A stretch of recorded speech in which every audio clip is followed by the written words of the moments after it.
Bonjour tout le monde, bienvenue sur ma chaîne Destinée, j'espère que vous allez bien. I hope everything is popping for you, okay? Donc si vous avez vu ma dernière vidéo, j'étais en train de vous dire que j'étais revenue dans le game, t'as vu ou pas? Donc voilà, donc la vidéo, je sais déjà qu'elle va être postée en retard. Si vous entendez du bruit autour de moi, je vous demande de me pardonner parce que je ne suis pas chez moi forcément et aussi parce qu'il y a du monde avec moi. Donc forcément, à certains moments, t'as vu ou pas, t'entendras des trucs. Ok, donc comme tu peux le savoir, on est en fin août, bientôt la rentrée. Et quand c'est la rentrée, généralement, c'est un peu le stress. On se demande comment on va faire, ce que l'on va faire. On se demande si c'est la bonne filière, si finalement en fait on ferait pas mieux de se réorienter, enfin plein de choses comme ça. C'est donc le back to school, c'est donc une back to school vidéo. Ok, ça fait longtemps que j'ai fait des vidéos, du coup j'ai l'impression que je sais plus parler devant une caméra. Ok, du coup là c'est une back to school vidéo et on va parler de Where God Wants Me. À tout de suite.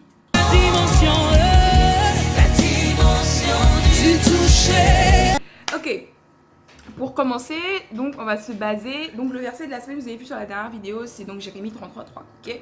Donc ce qui va apparaître jusque là, genre tada, le verset apparaît comme ça par magie, ok?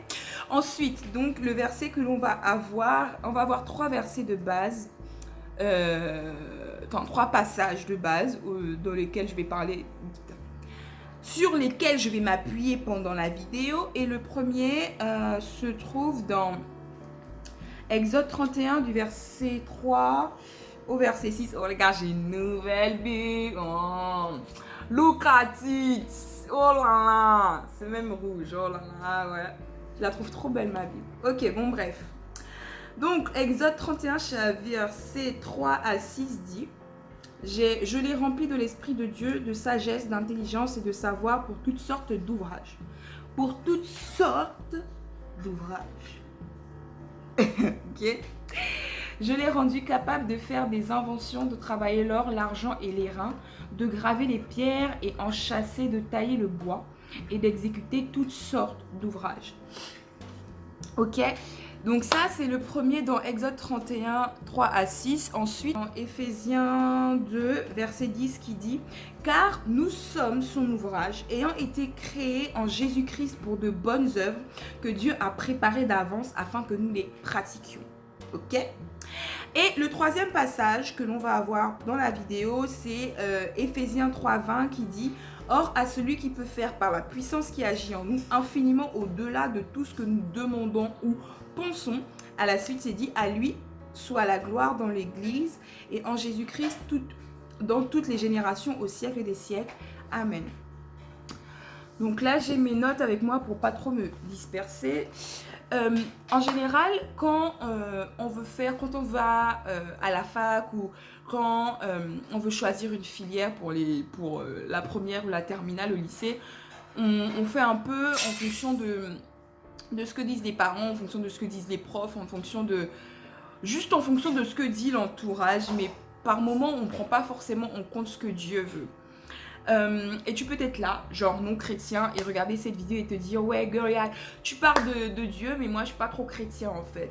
Bah ça te concerne aussi, juste en fait pour te dire que en toi, comme on a lu dans Exode 31, Dieu a mis en nous des habilités, des capacités de faire certaines choses. Et pour l'un, ça va être par exemple l'habilité de chanter. Pour l'autre, ça va être l'habilité de coiffer, de tresser, de faire le ménage. Pour d'autres, c'est juste le sens de l'hospitalité. Donc, il y a différentes habilités et compétences que le Seigneur a mis en nous de façon naturelle, que l'on peut exercer de façon naturelle, qui sont comme des talents tout simplement qu'il a mis en nous et qu'il veut que l'on puisse exercer. En général, ce que Dieu veut, c'est utiliser le séculier pour que les talents et les habilités qu'il a mis en nous puissent fleurir. Je vais te donner un exemple. Par exemple, je vais te donner mon exemple personnel à moi, ok? Genre ce que moi, je vis, tu vois? En janvier 2000, alors je suis en master en communication et avant ça, Avant ça, déjà, je voulais devenir médecin. C'est ma vie. Donc avant ça déjà je voulais devenir médecin, je voulais spécialement être pédiatre parce que je voulais m'occuper des enfants, etc. Mais mes profs m'ont dit non Océane, t'es trop nulle en maths, t'es trop nulle pour que tu puisses faire une série scientifique. J'ai dit ok, vu qu'ils ont dit que je suis nulle, ça veut dire que je suis nulle. Donc comme ils ont dit que je suis nulle, bah écoute, je vais faire ce que les profs ont dit que je vais faire et je vais faire économie. Ensuite j'ai fait donc éco, après éco, je suis allée en GEA. Option GCF, donc j'ai fait gestion des entreprises et des administrations. Option gestion comptable et financière. Donc en gros, je faisais de la compta et de la fiscalité. J'ai eu mon DUT, sauf que j'ai senti que c'est pas ma place, tu vois. Je le faisais pour mon père, parce que c'est mon père qui me payait les études, etc.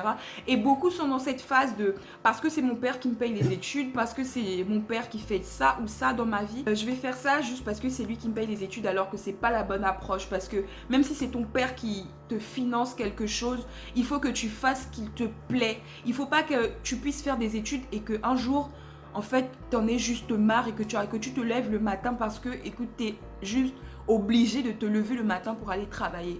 Tu finiras par avoir des maladies cardiovasculaires, par avoir plein de problèmes juste parce que tu n'as pas pris le courage de te lever et te dire, moi, je ne vais pas faire ce que les autres me disent que je dois faire, mais ce que moi, je veux faire. Donc, je me suis dit, Océane, non, girl, la compta, c'est pas pour toi, ok? C'est pas pour toi. Du coup, après, j'ai fait commerce international. Commerce international juste parce qu'on parlait anglais. Et je me suis dit, non, j'aime trop la langue, du coup, je vais faire... Et vu que c'était le seul cursus où on pouvait avoir les cours en full English, je me suis dit, c'est bon, ça, c'est pour moi, je vais y aller. Sauf que non, c'était toujours pas pour moi. Et ce que j'ai pu ressentir, c'est que en faisant communication, ce qui m'a poussé à faire de la communication, c'est YouTube. Pourquoi? Parce que je sentais que ça bouillonnait en moi. Je sentais que quand je faisais une vidéo, le temps que ça pouvait prendre, déjà de la préparer, de vraiment prier pour savoir c'est quoi le sujet, de la faire, de la filmer, le montage, tout le processus bouillonnait juste en moi et je sentais que communiquer, faire ça, parler aux gens, même si je ne sais pas qui regarde, mais juste parler devant une vidéo, devant une caméra, pardon, que c'était ça qui bouillonnait en moi et que je voulais faire des études en rapport avec ça pour améliorer et faire ressortir en moi ce qui bouillonnait. Je ne sais pas si jusque-là tu me suis, tu vois. Du coup, je suis allée en communication et genre je suis épanouie et le Seigneur a confirmé que justement c'est là qu'il me voulait. Donc comme il est dit dans Exode 31, il met en nous des habilités et des capacités. Pour d'autres ça va être de travailler les reins, de travailler l'or. Pour d'autres ça va être vraiment de communiquer tout simplement. Pour l'évangélisation par exemple. Tu vois, pour d'autres ça va être de coiffer. Pour aussi l'évangélisation, genre peut-être que Dieu veut que tu aies un salon de coiffure et que dans ce salon de coiffure là, tu puisses parler de Jésus à des âmes, tu vois. Il y a plein de choses qui font que on ne travaille pas parce que on n'est pas dans le plan parfait de Dieu. Je sais pas si tu me suis, j'ai l'impression de me perdre dans ce que je dis, c'est compliqué. Prenons un autre exemple. Si Dieu veut que tu sois un homme d'affaires pour que tes revenus puissent servir aux campagnes missionnaires. Tu vois? Parce que, dans le cœur de Christ, on se dit trop, il faut être pauvre. Moi, je ne comprends pas cette mentalité de pauvreté, en fait.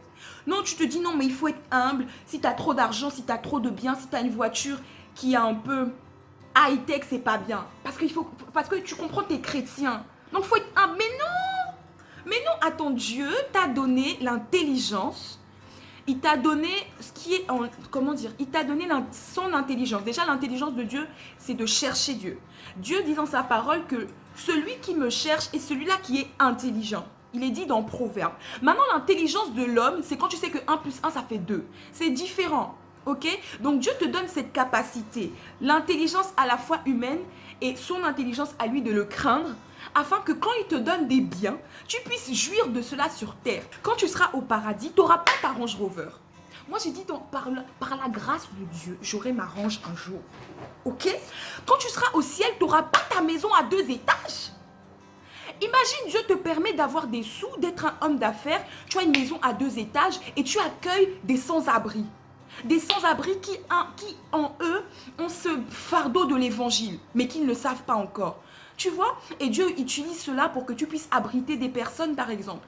Pour abriter, il y a des personnes qui sont appelées pasteurs, mais qui sont dans la forêt, ok?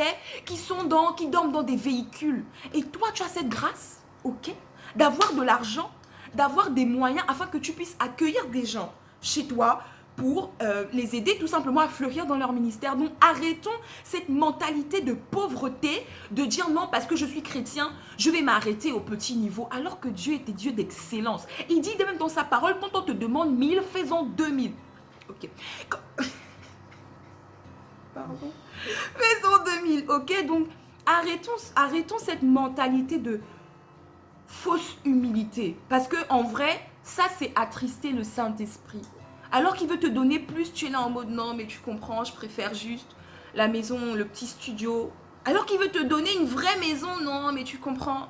Parce que si j'ai trop la grande maison, je suis plus vraiment un vrai chrétien. Parce que quand je suis dans la pauvreté, je prie vraiment le Seigneur, je prie le Seigneur, il me donne. Mais si je suis dans la richesse, je ne vais plus prier le Seigneur. Donc ça veut dire que tu n'as pas la véritable crainte de Dieu. Ok? Donc c'était ça. Vraiment, si le Seigneur permet à ce que tu sois un homme d'affaires, peut-être que c'est pour que tu puisses aider d'autres personnes à fleurir dans leur ministère. Aider des campagnes pourvoir à des campagnes d'évangélisation.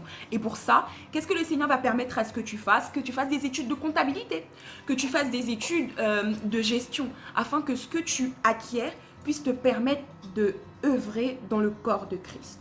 Comme je te disais la dernière fois, mûrir en Christ pour hériter, ce n'est pas simplement semer dans les finances, mais c'est aussi semer dans des vies. Dans des vies, comment tu sèmes, ce n'est pas seulement dans les finances, mais c'est dans la parole. Parce que quand tu parles, c'est là qu'il y a création de vie. Dès ce que Dieu dit dans Genèse. Ok. Dans Genèse, il est dit, à chaque fois que Dieu a parlé, ça s'est accompli. Le seul moment où Dieu a utilisé ses mains, comme je t'ai déjà dit dans une autre vidéo, c'était pour créer l'homme, d'où l'importance du corps. Dieu a créé la terre avec la parole.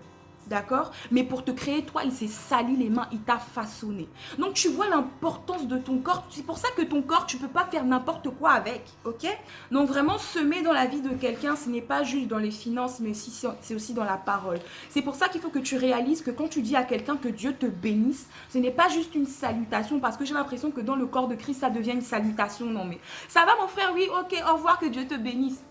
Non, parce que quand tu dis ça, c'est que tu es vraiment en train de créer quelque chose dans la vie de ton frère. C'est pour ça donc qu'il est nécessaire de savoir quel est le talent que Dieu a mis en toi afin que tu puisses utiliser le séculier pour l'enrichir, ok? Et tu peux être non chrétien et me dire oui, Sista, sauf que moi j'ai pas Dieu. Du coup tu me dis de chercher la face de Dieu pour que je sache quel est le talent, etc. Mais ce qu'il faut que tu fasses, c'est très simple. Qu'est-ce que tu aimes faire? Qu'est-ce que tu aimes faire qui te prend aux tripes, comme on dit? Qu'est-ce que tu aimes faire? Et c'est genre quand tu fais cette chose, c'est juste bien. C'est genre tu te sens bien. Il y en a, enfin, moi je vais encore prendre d'autres exemples, mais il y en a, ils se sentent juste bien quand ils prennent soin d'enfants. C'est là qu'ils se sentent le plus heureux. C'est là qu'ils se sentent le plus épanouis quand ils prennent soin d'enfants. Peut-être que Dieu appelle à l'éducation.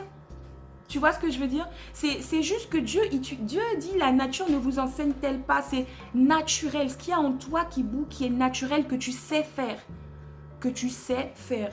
Peut-être que toi, ce que tu sais faire, c'est cuisiner. Bah, peut-être que le Seigneur veut que tu fasses des études qui vont te permettre de gérer ton propre restaurant. C'est vraiment des choses comme ça qu'il faut placer. Qu'est-ce que je sais faire? Qu'est-ce que je veux faire? Et quelles sont les études qui peuvent me permettre d'accomplir ce que je veux et sais faire? Et avec ce tableau-là, tu peux véritablement arriver, avec l'aide de Dieu bien sûr et avec la prière, à faire ce que le Seigneur veut tout simplement que tu fasses. Ok? Donc avant toute chose, il faut savoir quel est le talent que Dieu a mis en toi. Et pour terminer, je vais prendre juste la parabole des talents. Dans la parabole des talents, donc dans le Nouveau Testament, tu sais, le maître s'en va, il laisse 5 talents à un, 2 talents à l'autre et 1 talent à un autre. Et il y en a, donc celui qui avait 5 talents a fait fructifier les 5 talents et en a ramené 10. Ok? Au total, on a ramené 10. Il en a eu 5 autres, il en a ramené 10. Celui qui en avait 2 a fait de même, il en a ramené 2 autres, il en avait 4. Je crois que c'était ça. C'est ça, non? C'est ça. Et celui qui en avait un a dit, non, mais je sais que tu es un maître qui est méchant, qui sème, qui récolte là où il n'a point semé. Alors j'ai eu peur et j'ai enterré mon talent. Et lorsque le maître est revenu, il a félicité ceux qui avaient fructifié leur talent. Et celui qui n'en avait que un, il a dit, mais pourquoi ne l'as-tu pas mis en banque afin que je puisse le retirer avec un intérêt? Donc on voit bien que Dieu, là c'est une parabole qui montre bien que Dieu, l'argent l'argent qu'il nous donne, c'est pour le fructifier, pour les bonnes œuvres. Parce que parfois on fait trop d'œuvres qui ne sont pas dans le plan de Dieu. Il dit qu'il nous a créés pour des bonnes œuvres bien avant qu'on le connaisse, afin que nous les pratiquions. Sauf que souvent on pratique des œuvres que le Seigneur n'avait pas choisies de base.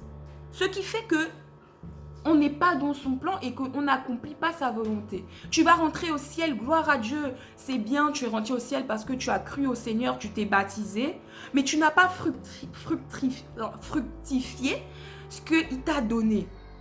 Du coup, tu vas rentrer au paradis, mais sans récompense.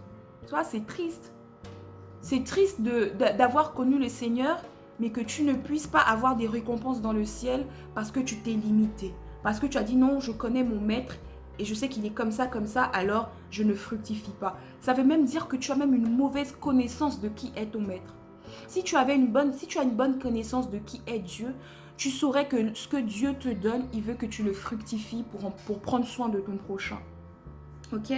Donc, c'est quelque chose que vraiment Dieu va nous demander des comptes, parce que dans la parabole, le maître est revenu et a demandé des comptes des talents qu'il a donnés. Et lorsque je pense que lorsque l'on sera devant le grand trône blanc, lorsque Jésus va nous juger, parce que Jésus va juger l'Église, ok, et on sera déjà au ciel, etc. Mais lorsqu'il va nous juger pour nos récompenses, je pense qu'à certains, je n'ai pas dit que je sais, pardon, je ne suis pas encore là-bas pour dire, ok. Mais à certains, il va dire, mais je t'ai donné ce talent-là, ce talent simple de savoir cuisiner, ou ce talent simple de savoir faire du maquillage. Qu'est-ce que tu en as fait? Et là, on manquera de récompense parce qu'on n'a pas eu la sagesse de connaître qui est le maître et de faire ce qu'il nous demande par rapport à ce qu'il nous a donné. Ok? Ok, donc c'est ce que j'avais à dire par rapport à ça. Je ne sais pas si tu as compris quelque chose, ok? Mais si j'avais à résumer, c'est le Seigneur a mis des talents en toi, des habilités en toi, qu'il veut que tu fructifies. Et pour les fructifier, il veut que tu puisses utiliser le séculier. Qu'est-ce que c'est le séculier? L'école, le travail dans la vie de tous les jours, ok? Et que Dieu te demandera des comptes pour ce qu'il t'a donné. Et sache que la connaissance est un jugement. Parce que on peut pardonner quelqu'un qui ne sait pas. Mais lorsque aujourd'hui je te parle et que tu as connaissance maintenant de cette chose, c'est un jugement. Parce que ça peut être utilisé pour te juger. Je ne sais pas si tu vois ce que je veux dire. C'est un jugement parce que la connaissance est un jugement. Tu peux emmagasiner de la connaissance, mais si tu n'appliques pas, cela se retourne contre toi comme un jugement. Ok? Donc voilà, c'était tout. Je vais donc faire une prière pour vous, ok? Pour que vous puissiez, que le Seigneur puisse révéler quels sont les talents qu'il a mis en vous, et à la même occasion les dons qu'il a mis en vous, et qu'il puisse vous montrer clairement, vraiment de façon précise, ce qu'il veut que vous puissiez faire pour faire fructifier ces talents-là. Amen. Seigneur Jésus, je te remercie pour cette vidéo, je te remercie pour ce que tu as dit à travers moi. Je veux juste te prier pour mon frère ou ma soeur maintenant qui regarde cette vidéo. Puisses-tu vraiment la bénir. Vraiment, je pèse mes mots, le ou la bénir parce qu'elle a regardé cette vidéo jusqu'à la fin.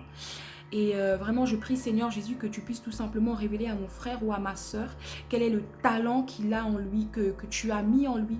Quel est le talent que tu veux qu'il puisse exercer afin de gagner sa vie, mais aussi afin de gagner des âmes.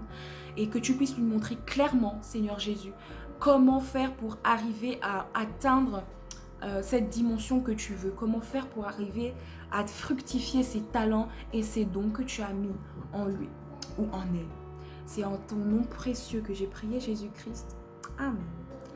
It's the end of the video. Don't forget that Jesus is our King. God is our Father. He doesn't make differences between his children. He loves us the same way, guys. Love you and see you in the next video on By God's Grace.